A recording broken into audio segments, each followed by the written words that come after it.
focused on ESG's shift from voluntary to mandatory, from aspiration to regulation. Now we focus on action.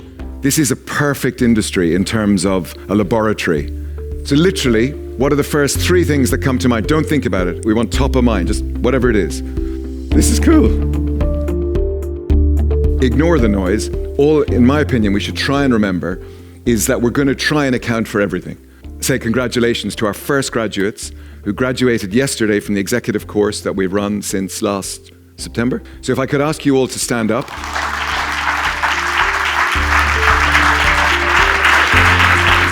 We're going to sign it here, an agreement between King's, École Hospitalité Lausanne. So there are studies out there that say, well, real estate in particular as a sector is particularly vulnerable to transition risk. It accounts for a little over a third of measured emissions, according to McKinsey. The ISSB is striving and providing that leadership to converge this fractured landscape of reporting. And ideally, it'll benefit both the investor as well as the preparers out there in terms of cost effectiveness. But we do need your help. This is, of course, also a tool that you could apply. It's a freeware tool. You can download it online where you can simulate some energetic retrofit and see whether it pays off financially, but also in terms of the embodied carbon that comes along with that energetic retrofit. So we're joined today by 4 highly regarded investment companies that are going to share their own perspectives. The banks are not just box ticking, but they're actually having a more proactive, involved role in the assets journey. More than one lenders have been receptive into upsizing in the current environment our loans in order to finance further green initiatives in the property. So they're open to it. The bank was certainly wanted to make sure that whatever KPIs we mutually agree to is something that is ambitious, but something that's also theoretically possible. If you can make the buildings more energy efficient, through all the various ways of doing so, you make it cheaper to run. And that's how you win here, because then you can pass on the cost saving to customers and you will be the winner. As one of the biggest owners in Europe and other owners, to create this marketplace.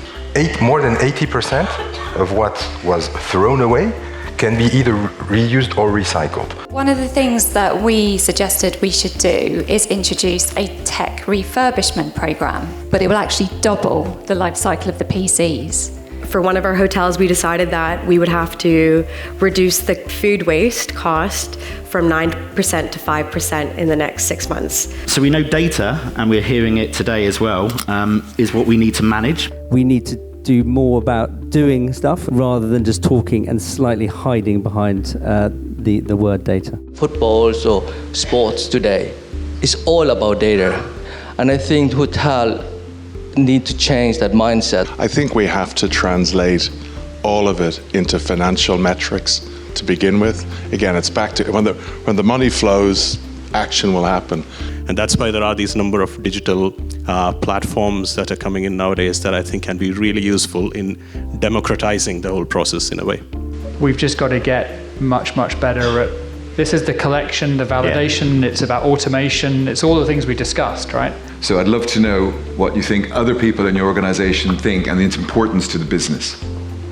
Those of you who are fortunate enough to be at 100% occupancy, which I know is imaginary, but let's assume that that was true, will still have rooms physically empty over 60% of the time. So that leaves a really big opportunity, a low-hanging fruit to say, well, that's easy, we can fix that. One of the issues is that the energy supply of the real estate participates very much to GSG.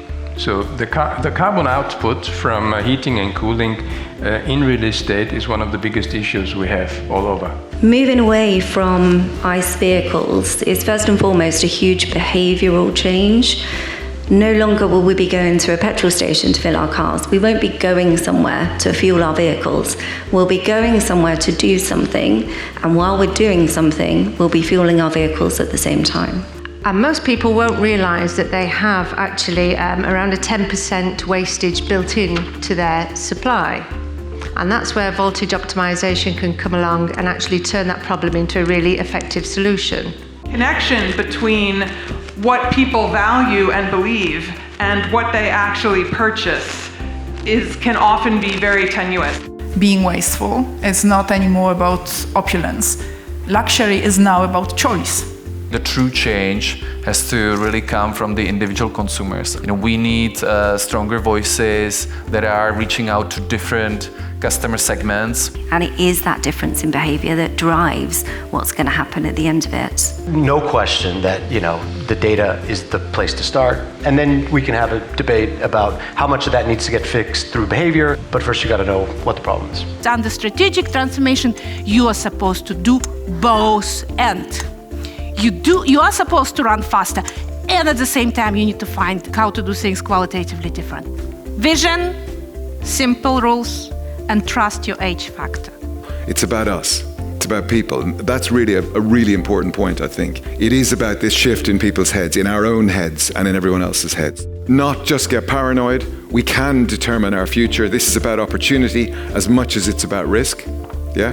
And actually, the insurance mechanism can be probably the first mechanism that'll start to shift things. Okay, so that's it. Thank you all so much, and see you next year, hopefully.